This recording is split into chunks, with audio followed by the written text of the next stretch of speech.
Hey friends, it's Maggie from Nurse Training and Advocacy. I just wanted to check in with you today and give a word of encouragement.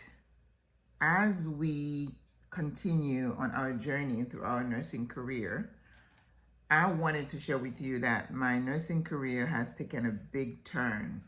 I officially retired from my full-time position last week. And what does that mean for me? It means I have flexibility. I can do multiple things and I'm not accountable to one person. So I did a couple of videos prior to this one to explain how I came to my decision, the planning that went into it. But I want to talk about today the idea of being flexible and also able to step out and take a risk.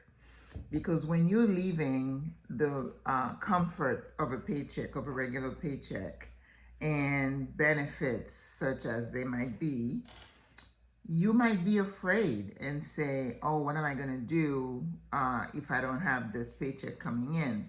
And that's where the planning comes in. And that's where you want to align your goal and your wishes with your lifestyle and responsibilities. So if someone is young, it's a lot easier for them to leave a job and go to another one because their expenses might be minimal. If you have family, you have children and maybe aging parents, you're in a different stage. So it may be more difficult for you to make that decision. If you are an empty nester and you are nearing retirement, I feel that it makes it easier, but not necessarily, because if you did not plan for it, it could still be scary. So the idea, I did a few videos on my Instagram channel called A Nurse in the Kitchen, where I talk about the power of, we talked about the power of resilience, power of risk taking, power of friendships, power of taking charge of your life, and all these things, because the series was a series on self-improvement and how to make us a better person than today than we were yesterday. So as I'm moving into retirement and an aging type of age group, then I think my thought process is different. I see things differently, and I'm always in tune with myself and my psyche. I know in the last 10 years, my mind has shifted drastically on religion, politics, and a lot of other things. So I think that's part of the growth.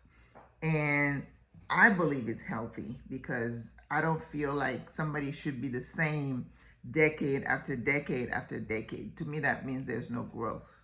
And I embrace the changes. I still talk to myself and bounce things off other people, take information, but being able to take from the information what I feel benefits me without getting overwhelmed with the noise and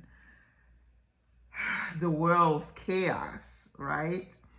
And the things that could stunt your growth, the things that could crush your spirit, like mass shootings of people of color and stuff like that.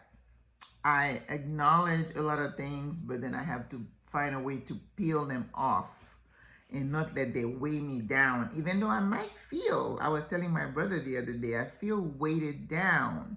But this is the difference. I can feel like that for a day or two. I'm human, and I need to embrace my feeling of disappointment, loneliness, sadness. The trick is to not snap, but get out of it. Because if you get too much into the sense of powerlessness and hopelessness, that's where you kind of go off the deep end. I remember talking to this guy one time and I said, we are one step away from insanity. It's like standing on a cliff. Some of us are fragile, and when something drastic happens, it's not even a big jump. It's just like a slip off. So I always say you have to guard your heart. You have to feed yourself. You have to try to get yourself mentally and emotionally strong, because this life is no joke, right? So as a nurse, as you're nearing retirement, are you able to say, okay, I am going to plan on getting out in 2 years, in 3 years? And what I said in the previous video is that you may have to adjust your lifestyle. You may have to realize this is why we work till we're 70 years old, so we can still keep the house, the car, and all the things that we're accustomed to. And we've been in debt for so long that we just can't get out. So you may want to consider, maybe I need to downsize. Maybe I need to rearrange my expectation of what happiness and joy, what makes me happy, right? Do you have to carry Louis Vuitton bags to be happy? Do you have to wear the expensive sneakers to be happy? Do you have to go to brunch or go to dinner 3-4 times in a week? If you hang on to those things, yeah, your Social Security or whatever your savings you have are not going to come together. And I have another big reason for myself to retire and plan ahead. And of course, I don't need to share all my personal information on social media. I'm not that kind of person, okay? So as a nurse, and now that I'm retired, I really have time, and that course is going to be out soon, because then now I have time to focus. Before it was like, stealing a little hour here and there, and I just could not do it. So now, and my list is getting longer and longer and longer of the things that I want to do. There are different classes I want to take now. Don't think that because I'm retired, this girl is going to be sitting. I feel like I'm sitting at the table too long now because I'm on the computer so much. So I need to make myself get up and maybe get on the treadmill and, do something. I need to just get a routine, okay? And on my other channel, which is my personal channel, I'm going to talk about what am I doing this first week of retirement. This one is for you if you're a nurse. I was on vacation, and I asked a question of one of my Facebook group as to what happened with the Nurses March. I didn't see anything on TV. There was very little media coverage.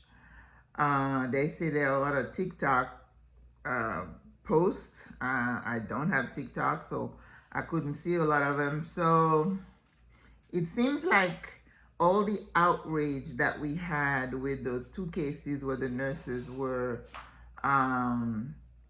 indicted, but I do believe we made a difference, that one of them is only going to get probation and the other one is on house arrest, because if those people had their way, they would have thrown those nurses into the jail cell and thrown away the key. But I think, thankfully, we let our voices be heard and kind of say, you keep doing this stuff, you're not going to have a lot of nurses working to take care of your patients that you need to make your millions, right? Because it's all about business. Just get it through your head. It's all about business.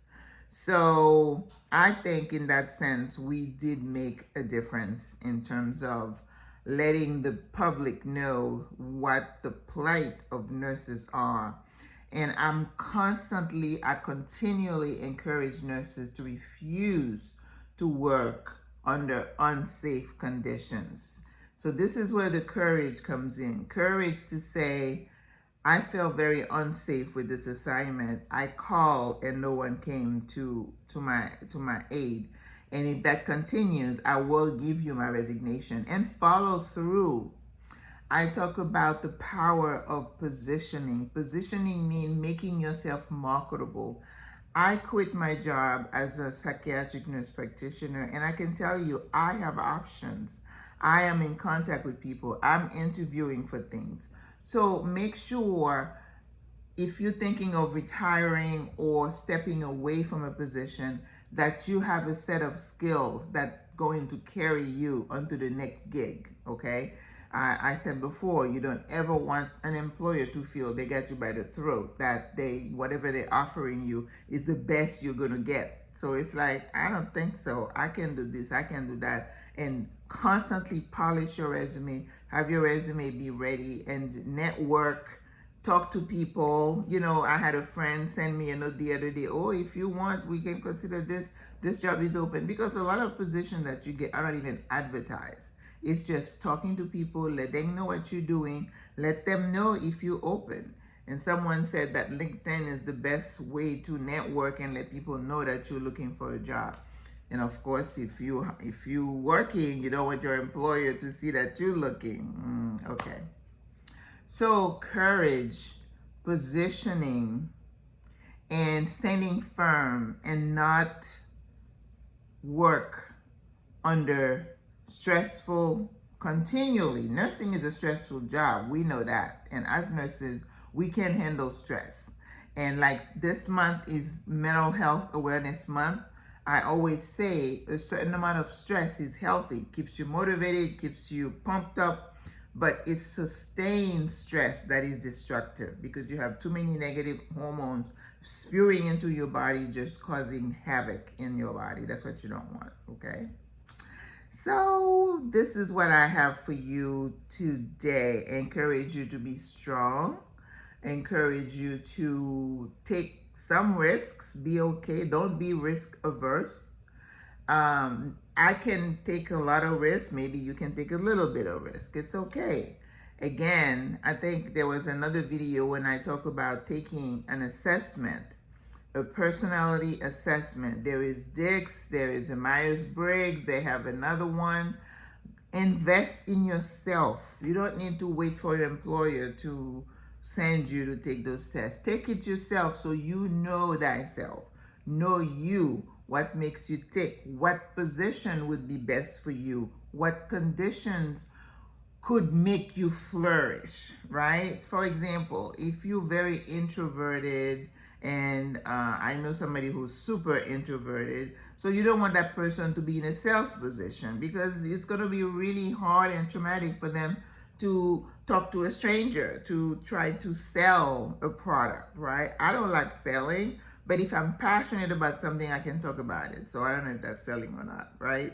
And they tell you all the time that selling is just finding a solution to somebody's problem. So it's not telling them my product is this and that. It's what is this product going to do for you? How is it going to change your life?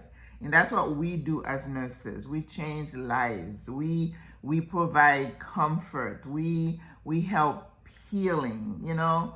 There are a lot of intangibles to what we do. And I think society realizes it. It's just that Mr. Greed has just taken over.